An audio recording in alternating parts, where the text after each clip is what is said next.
इयत्ता 5वी विषय गणित। आपण कालच्या भागामध्ये म्हणजे सोमवारी आपण प्रकरण 8 गणित भाग 2 च्या पुस्तकातलं प्रकरण 8 विभाज्य आणि विभाजक हे प्रकरण सुरू केलेले आहे। तर कालच्या पाठात आपण विभाज्य कशाला म्हणायचं, विभाजक कशाला म्हणायचं आणि 2, 5 आणि 10 यांच्या विभाज्यतेच्या कसोट्यांचा उपयोग करून विभाजक कसे शोधायचे इत्यादी अभ्यास आपण केला होता। आजच्या भागात आपण मूळ संख्या, संयुक्त संख्या आणि सहमूळ संख्या या 3 प्रकारच्या संख्या प्रकारांचा अभ्यास करणार आहोत। विद्यार्थी मित्रांनो, अतिशय महत्त्वाचा हा भाग आहे, कारण इयत्ता 5वी पासून तर 10वी पर्यंत या ज्या संकल्पना आहे, या ज्या संज्ञा आहेत, या संज्ञा आपल्याला कायम स्वरूपी वापरायच्या आहेत। त्यामुळे त्या आपण आत्ताच आपल्या मनावर बिंबवणं जास्त गरजेचं आहे। चला तर मग मूळ संख्या, संयुक्त संख्या आणि सहमूळ संख्या कशाला म्हणायचं ते आता आपण पाहणार आहोत। संख्या या आपल्या नेहमीच्याच असतात, 0 आणि 1, 2, 3 पासून सुरू होतात त्या आणि अनंत त्या वाढत जातात। परंतु त्या संख्यांमध्ये पण आपल्याला भाग करायचे, त्यांचे प्रकार ठरवायचे। तर आता इथं आपण मूळ संख्या कशाला म्हणायचं ते आधी पहिल्यांदा बघूया। तर मूळ संख्या कोणत्या, तर कालच्या पाठात आपण काही 2 संख्या लिहिल्या होत्या बघा। 5 ही संख्या आहे, 7 ही संख्या आहे। तर 5 आणि 7 या संख्येचे विभाजक जर आपल्याला शोधायचे झाले तर मी काल तुम्हाला सांगितल्याप्रमाणे प्रत्येक संख्येचा पहिला जो विभाजक असतो तो असतो 1 आणि त्यानंतर आपण जे दुसरे विभाजक शोधत जातो। परंतु 1 या संख्येनंतर 5 आणि 7 या संख्येला मात्र दुसरी अशी कोणतीही संख्या नाही जी तिला निशेष भाग देऊ शकेल। म्हणजे 5 आणि 7 याला 1 नंतर एकदम डायरेक्ट आपल्याला 5 नेच निशेष भाग जातो आणि 7 ला देखील फक्त 7 नेच निशेष भाग जातो। म्हणजे अशा काही संख्या या एकापासून सुरू होतात की ज्यांना फक्त 1 आणि त्याच संख्येने भाग जातो। बघूया तर मग अजून काही उदाहरणं। तर 2 ही संख्या बघा, 2 या संख्येला देखील फक्त 1 आणि 2 नेच निशेष भाग जातो। नंतर 9 जर आपण म्हटले तर 9 ही विषम संख्या आहे, पण 9 या संख्येला मात्र 1 आणि 9च्या व्यतिरिक्त देखील संख्यांनी भाग जातो, म्हणून 9 ही मूळ संख्या आपल्याला घेता येणार नाही। तर त्यानंतर येतात 11। 11 या संख्येला 1 ने आणि फक्त 11 नेच निशेष भाग जातो। 3 या संख्येला 1 ने आणि 3 नेच निशेष भाग जातो। नंतर 11 नंतर येतात 13। 13 ला 1 ने आणि 13 नेच निशेष भाग जातो। म्हणजे अशा काही संख्या आहेत की ज्यांना फक्त 1 आणि तीच संख्या याने निशेष भाग जात असेल, म्हणजे अशा संख्यांना की ज्यांना फक्त त्याचे जे विभाजक आहेत ते फक्त 2च विभाजक असतील, एक पहिला म्हणजे 1 आणि दुसरा म्हणजे तीच संख्या, तर अशा संख्या आपण मूळ संख्या म्हणून ओळखतो।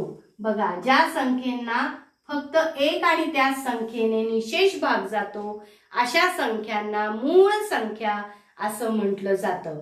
1 ही मात्र मूळ संख्या नाही। मूळ संख्या कुठून सुरू होतात तर 2 पासून सुरू होतात। 2 ही पहिली मूळ संख्या आहे आणि 2 ही संख्या समसंख्या देखील आहे। 2 नंतर ज्या मूळ संख्या आहेत त्याच्यामध्ये कुठलीही मूळ संख्या नाही। म्हणजे 2 ही एकमेव अशी संख्या आहे जी सम पण आहे आणि मूळ पण आहे। म्हणून सममूळ संख्या ज्यावेळेस आपल्याला विचारली जाईल त्यावेळेला आपण फक्त 2 हे उत्तर देऊ शकतो। 2 ही संख्या सम पण आहे आणि मूळ पण आहे। 2च्या व्यतिरिक्त ज्या काही संख्या मूळ संख्या आहेत त्या सर्व संख्या विषम संख्या आहेत। परंतु सर्वच विषम संख्या या मूळ संख्या नसतात। बरं चला आता संयुक्त संख्याकडे जाऊया।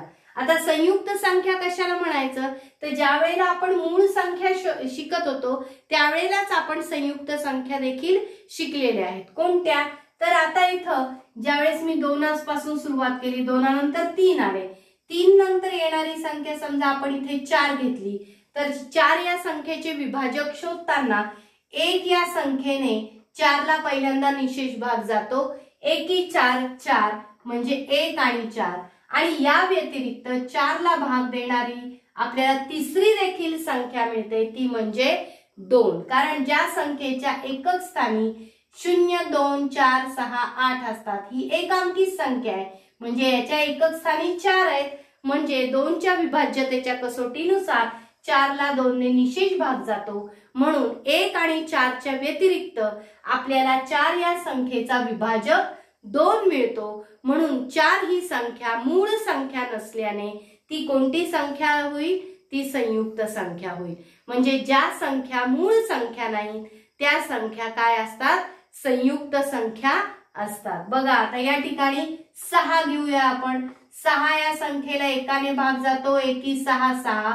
त्याच्या व्यतिरिक्त 2 ने भाग जातो आणि त्याच्या व्यतिरिक्त अजून 3 ने देखील निशेष भाग जातो. म्हणजे 6 या संख्येचे फक्त 1 आणि 6 हे विभाजक नसून त्याला 2 आणि 3 हे देखील दुसरे विभाजक आहे.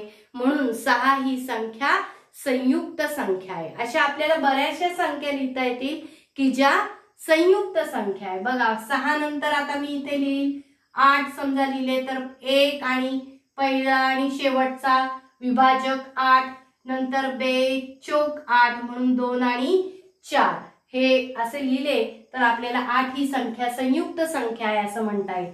नंतर 10 लिहिताना 1 10 10 आणि 2 पंचे 10 याप्रमाणे. नंतर 14 जर मी या ठिकाणी लिहिले तर 1 14 14 2 7 14 अशा प्रमाणे मला 14 ही संख्या देखील संयुक्त संख्या आहे असं मी ते म्हणू शकते. कारण 14 ला फक्त 1 आणि 14 नीच भाग जात नाही, तर त्या व्यतिरिक्त 2 आणि 7 नी देखील भाग जातो. नंतर 15 ही संख्या घेतली तर 15 ही संख्या विषम संख्या आहे. मग विषम संख्या जरी असली तरी त्या संख्येला फक्त 1 आणि 15 ने भाग जात नाही, तर त्याला 3 आणि 5 ने देखील निशेष भाग जातो. कारण 15 या संख्येच्या शेवटी 5 येतात म्हणून तिला 5 ने निशेष भाग जातो. म्हणून तिचा आपल्याला अजून एक अवयव मिळतो, तो म्हणजे 3. म्हणजे 1 3 5 आणि 15 हे या 15 चे विभाजक आहेत. म्हणून 15 ही संख्या काय आहे? संयुक्त संख्या आहे. अशा प्रमाणे आपण मूळ संख्या शिकल्या, संयुक्त संख्या शिकल्या. आता आपल्याला जायचंय सहमूळ संख्यांकडे. बघा आता सहमूळ संख्या, तर सहमूळ म्हणताना आपण शब्दांनी त्याचा अर्थ काढायचा नाहीये. तर या ठिकाणी मी समजा 2 उदाहरण घेते, एक जोडी घेते संख्यांची. पहिलं आहे 12 आणि अजून एक संख्या घेऊया आपण 25. 12 आणि 25 या 2 संख्या आहेत. तर पहिल्यांदा आपण 12 चे विभाजक लिहूया. 12 चे विभाजक कोणकोणते आहेत? तर 1 आणि 12 पहिला आणि शेवटचा, नंतर 2 सक 12, नंतर 3 चौक 12, 3 आणि 4. अशा प्रमाणे 12 चे पूर्ण विभाजक लिहून झाले. नंतर 25 चे विभाजक लिहूया. 25 चे विभाजक आहे 1 25 आणि 5 5 25 म्हणून 5. 25 चे विभाजक आहेत 1 5 आणि 25. आता दोन्ही विभाजकांची जर आपण तुलना केली तर यामध्ये आपल्याला असं दिसतं की फक्त या दोन्ही संख्यांचा जो विभाजक 1 आहे तोच फक्त दोन्हीकडे सारखा आहे. एकाच्या व्यतिरिक्त एकही संख्या अशी या दोन्ही संख्यांची विभाजक नाही की ती दोन्ही संख्यांची या ठिकाणी आपल्याला सारखी विभाजक म्हणून सापडते. फक्त एक ही संख्या अशी आहे की जी दोन्ही संख्यांना निशेष भाग देऊ शकते. म्हणून आपण काय म्हणणार आहोत की 12 आणि 25 या 2 काय आहेत? सहमूळ संख्या आहेत. सहमूळ संख्या आहेत. आता या ठिकाणी आपल्याला अशा 1 ते 100 मधल्या संख्यांच्या काही जोड्या तयार करायच्या आहेत की ज्यांच्यामध्ये काही संख्या सहमूळ संख्या आहेत. तर आता आपण या संकल्पनांचा अभ्यास करून काही उदाहरणं आपल्याला कशी सोडवता येतील ते आता अभ्यासणार आहोत. आता या ठिकाणी काही प्रश्न लिहिलेले आहेत. बघा, पहिला प्रश्न, 1 ते 20 पर्यंतच्या सर्व मूळ संख्या लिहा. आता एकापासून सुरुवात करायची. मी मगाशी सांगितलं 1 ही संख्या मूळ संख्या नाही. मग 1 नंतर कोणती संख्या येते तर 2. तर 2 ही काय आहे मूळ संख्या आहे, कारण 2 या संख्येला फक्त 1 आणि 2 या दोनच संख्यांनी निशेष भाग जातो, किंवा 2चे 1 आणि 2 एवढे दोनच विभाजक आहे, म्हणून 2 ही मूळ संख्या आहे. नंतर 2 नंतर येणार आहे 3. 3 ही काय आहे मूळ संख्या आहे. 3चे देखील विभाजक फक्त 1 आणि 3 आहे. नंतर 4 ही संख्या मूळ संख्या नाही, कारण 4ला फक्त 1 आणि 4 एवढे दोनच विभाजक नाही, तर त्याच्या व्यतिरिक्त 2 हा विभाजक येतो, म्हणून 4 ही नाही.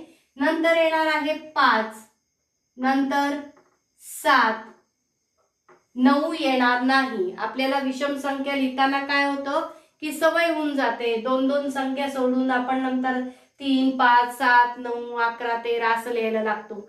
पण 9 ही संख्या मूळ संख्या नाही, कारण 9ला फक्त 1 आणि 9नी भाग जात नाही, तर त्या व्यतिरिक्त 3नी देखील भाग जातो.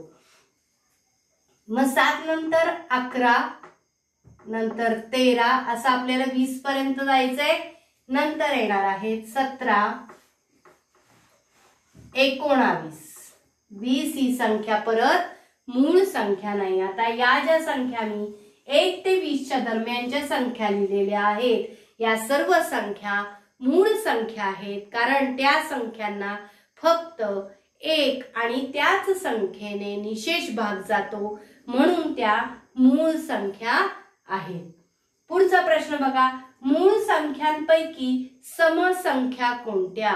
मग अशीच आपण मूळ संख्या ज्यावेळेस लिहित होतो त्यावेळेलाच मी तुम्हाला सांगितलं की फक्त 2 ही संख्या अशी आहे की जी सम पण आहे आणि मूळ पण आहे. म्हणजे मूळ संख्यांमध्ये फक्त एकमेव 2 ही संख्या सममूळ संख्या आहे असं आपण म्हणू शकतो. म्हणून 2 ही सममूळ संख्या आहे. ही सममूळ संख्या आहे. 2च्या व्यतिरिक्त एकही मूळ संख्या अशी नाही की जी समसंख्या आहे. नंतर पुढचा प्रश्न आहे, खालील संख्यातील मूळ संख्येभोवती असे आळे करा, गोल करा. मग बघा, आता याच्यातल्या कोणत्या संख्या मूळ संख्या आहेत? सगळ्यात पहिल्यांदा आपण काय नियम वापरणार की तुमच्या लक्षात आले असेल की फक्त 2 ही संख्या सममूळ संख्या आहे. 2च्या व्यतिरिक्त जी कोणती समसंख्या असेल ती मूळ संख्या असणार नाही, म्हणजे आपण ती बाद करू शकतो. बघा, 22 ही संख्या जी आहे ती समसंख्या आहे. समसंख्या ओळखता येतात सगळ्यांना, तर ही 22 ही संख्या समसंख्या आहे, म्हणजे 22 ही संख्या मूळ संख्या असणार नाही. 37 ही समसंख्या नाही, 43 नाही, 48 ही समसंख्या आहे, म्हणून ती देखील मूळ संख्या असणार नाही. त्यानंतर 60 ही देखील समसंख्या आहे, ती देखील मूळ संख्या असणार नाही. आता इथे ज्या संख्या उरल्या त्या सर्व काय आहेत? विषम संख्या आहेत. मग याच्यातल्या कोणत्या विषम संख्या अशा आहेत की ज्यांना फक्त एकाने आणि त्याच संख्येने निशेष भाग जाऊ शकतो? तर पहिली संख्या आहे 37. तर 37 या संख्येला फक्त 1 आणि 37 या संख्येने भाग जातो. तुम्ही पाडा म्हणून बघू शकता, कोणत्याही संख्येच्या पाड्यामध्ये 37 येत नाही 1 आणि 37च्या व्यतिरिक्त, म्हणून 37 ही काय आहे? मूळ संख्या आहे, त्याला आपण गोल केलेलं आहे. नंतर 43 ही देखील अशी संख्या आहे की जिला फक्त 1 आणि 43 या दोनच संख्यांनी निशेष भाग जातो, म्हणजे 43 चे 1 आणि 43 एवढेच फक्त काय आहेत? विभाजक आहेत, म्हणून 43 ही संख्या मूळ संख्या आहे. नंतर 53 ही देखील काय आहे? मूळ संख्या आहे, कारण 53 चे सुद्धा 1 आणि 53 एवढेच विभाजक आहे. परंतु या ठिकाणी 91 ही जी संख्या आहे हिला फक्त 1 आणि 91 एवढेच विभाजक नाही, तर त्याच्या व्यतिरिक्त 7 13 91 होतात किंवा 13 7 91 होतात. म्हणजे 1 आणि 91च्या व्यतिरिक्त देखील तिला विभाजक आहेत, म्हणून 91 ही संख्या मूळ संख्या नाही. नंतर येते 59, ही मात्र मूळ संख्या आहे. तिला फक्त 1 आणि 59 नीच निशेष भाग जाऊ शकतो, म्हणून 59 ही काय आहे, मूळ संख्या आहे. आता यानंतर आपण काही सहमूळ संख्यांच्या जोड्यांचा प्रश्न बघूया. या प्रश्नामध्ये आपल्याला सहमूळ संख्यांच्या जोड्या कोणत्या आहेत त्या ओळखायच्या आहेत. 3 जोड्या या ठिकाणी लिहिलेल्या आहेत. त्यापैकी कोणत्या संख्या या सहमूळ संख्या आहेत ते ठरवायचे. सहमूळ संख्या ठरवण्यासाठी आपल्याला दिलेल्या संख्यांचे विभाजक पहिल्यांदा शोधावे लागतात आणि त्या विभाजकांमध्ये जर त्या संख्यांचे विभाजक हे एकाच्या व्यतिरिक्त दुसरी कोणतेच समान नसतील तर त्या संख्यांना आपण सहमूळ संख्या असं म्हणत असतो. मग पहिल्यांदा दिलेल्या संख्यांचे आधी विभाजक काढून घ्यायचे. तर 22 या संख्येचे विभाजक येतात 1 आणि 22 सगळ्यात पहिल्यांदा, आणि 2 आणि 11, 11 दुने 22 किंवा 2 11 22 याप्रमाणे. नंतर 24 या संख्येचे विभाजक आहेत 1 24 24, 3 8 24 आणि 4 24 आणि 12 दुने 24 याप्रमाणे आपल्याला 24 या संख्येचे विभाजक मिळतील. आता या दोन्ही विभाजकांमध्ये साम्य काय काय आहे बघा बरं. तर 1 हा दोन्हीकडे समान आहे. नंतर त्याच्या व्यतिरिक्त या ठिकाणी 2 आहेत आणि या ठिकाणी देखील 2 आहे. म्हणजे यांचा विभाजक फक्त 1 हा समान नसून तर 2 हा देखील समान आहे. म्हणून 22 आणि 24 या सहमूळ संख्या नाहीत असं आपण म्हणूया. 22 आणि 24 या सहमूळ संख्या नाहीत. सहमूळ संख्या नाहीत असं आपल्याला या ठिकाणी म्हणावं लागेल. त्याचप्रमाणे आता पुढचं उदाहरण बघा की 10 आणि 23. 10चे पहिल्यांदा आपण विभाजक लिहूया. 10चे विभाजक आहेत, पहिला आहे 1 आणि 10 आणि 2 पंचे 10 म्हणजे 1 2 5 आणि 10 याप्रमाणे 10चे आपले विभाजक झाले. नंतर 33चे विभाजक लिहूया. 33चे विभाजक आहे 1 आणि 33 पहिला आणि शेवटचा आणि 3 11 33 याप्रमाणे. तर आता या दोन्ही संख्यांचे जर विभाजक आपण बघितले तर त्यामध्ये फक्त साम्य हे 1 या संख्येचंच आहे. म्हणजे 1 हा एकमेव विभाजक असा आहे की जो दोन्हीमध्ये सारखा आहे. म्हणून या ठिकाणी 10 आणि 13 ची जी जोडी आहे ती काय आहे, सहमूळ जोडी आहे. सहमूळ 10 आणि 33, इथं चुकलं जरा, 10 आणि 33 या काय आहेत, सहमूळ संख्या आहेत असं आपल्याला म्हणता येईल. नंतर 11 आणि 30. पहिल्यांदा 11चे विभाजक आपण शोधणार आहोत. 11चे विभाजक, तर 11 ही मूळ संख्या आहे म्हणजे 11चे विभाजक काय असणार आहे, 1 आणि 11. 30चे विभाजक, 30 ही मात्र काय आहे, संयुक्त संख्या आहे म्हणजे 1 2 आणि भाग जाणार 2 15 30, 6 पंचे 30 आहे की नाही. नंतर 3 10 30 याप्रमाणे आणि 30 1 30 याप्रमाणे आपल्याला 30चे सगळे विभाजक मिळालेले आहेत. पण या दोन्ही विभाजकांमध्ये साम्य काय आहे, तर 1 हा एकमेव असा संख्या आहे की जी दोन्ही संख्यांची काय आहे, विभाजक आहे. एकाच्या व्यतिरिक्त एकही संख्या या ठिकाणी विभाजक असल्याची सारखी आपल्या दोन्हीकडे दिसत नाही. म्हणून 11 आणि 30 या देखील काय आहेत, 11 आणि 30 या सहमूळ संख्या आहेत असं आपल्याला या ठिकाणी म्हणता येईल. सहमूळ संख्या आहेत. बघा, अशा पद्धतीने आपण या ठिकाणी या संज्ञांचा उपयोग करून आपण उदाहरणं सोडवू शकतो. आता यानंतर एक पद्धती दिलेली आहे मूळ संख्या सापडण्याच्या, तर त्या पद्धती थोड्याशा आपण पाहणार आहोत. विद्यार्थी मित्रांनो, मूळ संख्या शोधण्याच्या 2 पद्धती आपल्या पाठ्यपुस्तकात दिलेल्या आहेत. त्यापैकी आपण सगळ्यात सोपी पद्धत, जो गणितज्ञ इराटोस्थेनीस या गणितज्ञांनी आपल्याला सांगितलेली आहे, त्या पद्धतीचा उपयोग करून 1 ते 100 किंवा त्यापेक्षाही जास्त संख्यांमधील मूळ संख्या कशा शोधायच्या हे आपण बघणार आहोत. किती जास्त संख्या असू दे, आपण हीच पद्धत वापरली तर आपल्याला सहजपणे मूळ संख्या शोधता येतात. बघा, मग आता इथे मी 1 ते 100 पर्यंतच्या सर्व संख्या पहिल्यांदा लिहून घेतल्या आहेत, कारण त्या दरम्यानच्याच आपल्याला मूळ संख्या शोधायच्या आहेत. तर सर्वप्रथम 1 ही संख्या ही मूळ संख्या नाही आणि संयुक्त संख्या ही नाही, म्हणून मी 1 या संख्येभोवती चौकोन केलेला आहे.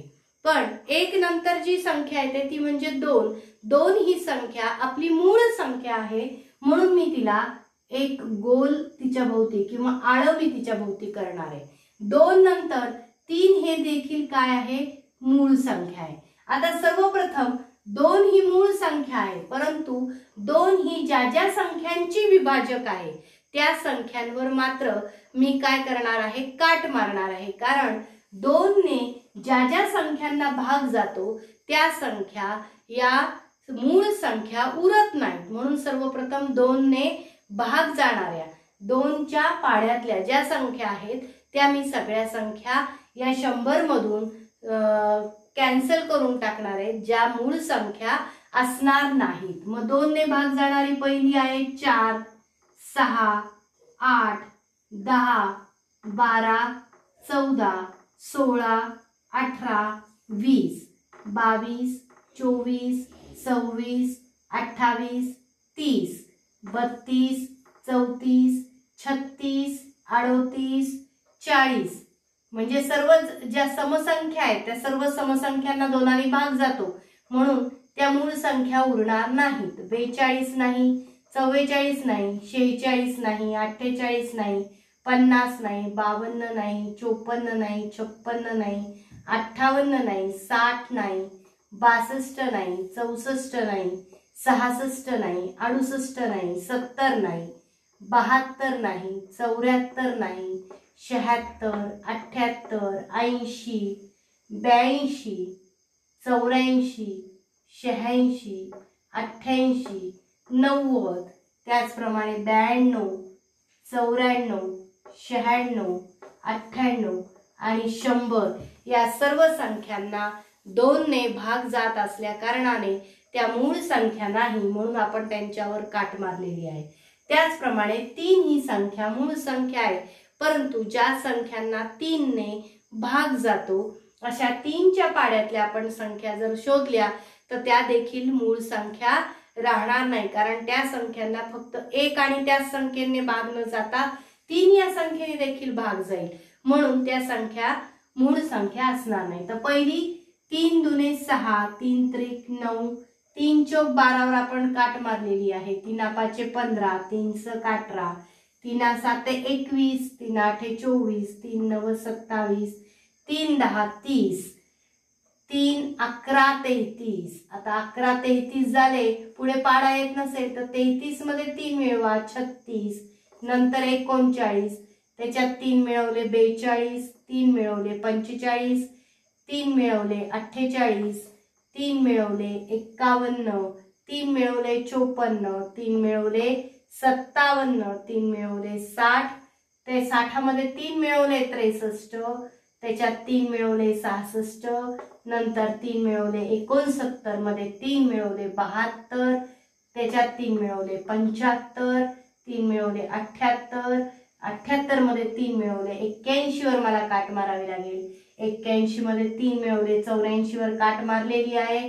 84 नंतर 87, 87 नंतर 90, 90 नंतर 93, 93 नंतर 96 आणि सगळ्यात शेवटी 99 या 3 ने भाग जाणाऱ्या संख्यांवर मी काट मारलेली आहे। नंतर राहिलेत 5, तर 5 ने भाग जाणाऱ्या, आता 5 ही मात्र काय मूळ संख्या आहे म्हणून तिच्या भोवती मी गोल करणार आहे। आता 5 ने भाग जाणाऱ्या कोणत्या, तर 5 दुने 10, 5 त्रिक 15, 5 चोक 20, 5 5 25, 5 7 30, 5 7 35, 5 8 40, 5 9 45, 5 10 50, 5 11 55, 60, 60 नंतर 65, 70, 75, 80, 85 85 आणि 90, 90 नंतर 95 आणि 100 वर आपण काट मारलेली आहे। म्हणजे 5 ने देखील भाग जाणाऱ्या सर्व संख्या आपण या ठिकाणी कॅन्सल केल्या, त्या मूळ संख्या असणार नाही। आता नंतर येतात 7, ही मात्र मूळ संख्या आहे म्हणून मी तिला आळ केलेले आहे। आता 7 ने भाग जाणाऱ्या ज्या संख्या आहेत त्या मला आता या ठिकाणी कॅन्सल कराव्या लागतील।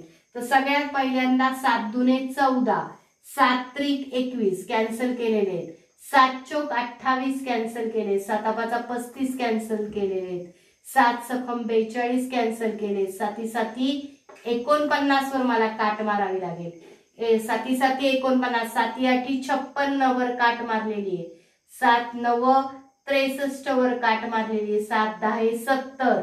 आता याच्या पुढे 70 मध्ये 7 मिळवले म्हणजे 7 11 77 गेले, नंतर 77 मध्ये 7 मिळवले तर 84, 7 12 84, नंतर 84 मध्ये 7 मिळवले तर 7 13 91 यापर्यंत माझ्या संख्या कॅन्सल झाल्या। 97 91 मध्ये 7 मिळवले 98 हे आपले कॅन्सल झालेले आहेत। तर 7 या मूळ संख्येने आपण आता या ठिकाणी माझ्या 1 ते 10 मधल्या सगळ्या मूळ संख्या संपल्या आणि त्यांनी भाग जाणाऱ्या ज्या संख्या आहेत त्या देखील या ठिकाणी संपलेल्या आहेत। आता ज्या उरलेल्या संख्या आहेत त्या अशा संख्या आहेत की ज्यांना 2 ने भाग जात नाही, 3 ने भाग जात नाही, 5 ने भाग जात नाही आणि 7 ने देखील भाग जात नाही, म्हणून त्या ज्या उरलेल्या संख्या आहेत त्या मात्र कोणत्या संख्या असणार आहेत, मूळ संख्या असणार आहे। म्हणजे इथे माझी 11 13 17 नंतर 19 नंतर या ठिकाणी 23 शिल्लक राहिलेले, 29 नंतर 31 31 नंतर 37 37 नंतर 41 43 47 नंतर 53 नंतर 59 61 नंतर या ठिकाणी राहिलेले आहे 67 71 73 नंतर 79 कुठली संख्या वगळायची नाही, अतिशय काळजीपूर्वक करायचं, 83 ही देखील राहिलेली आहे तिला गोल करूया, 89 नंतर या ठिकाणी फक्त राहिलेले आहेत 97। तर अशा पद्धतीने आपण ज्या ज्या संख्यांना आपण गोल वर्तुळ आळ केलेलं आहे त्या संख्या आपल्या काय असणार आहेत, मूळ संख्या असणार आहे। असा इराटोस्थेनीस या गणितज्ञांनी आपल्याला जास्तीत जास्त संख्यांमधल्या मूळ संख्या कशा शोधायच्या याबद्दलची पद्धत आपल्याला शिकवलेली आहे। तर या पद्धतीचा सर्वांनी सराव करा आणि एकदा आपल्याला या संख्या मूळ संख्या म्हणून एकदा माहित झाल्या की आपल्याला त्याबाबतचं कुठलंही उदाहरण सहजपणे अभ्यासता येईल। धन्यवाद।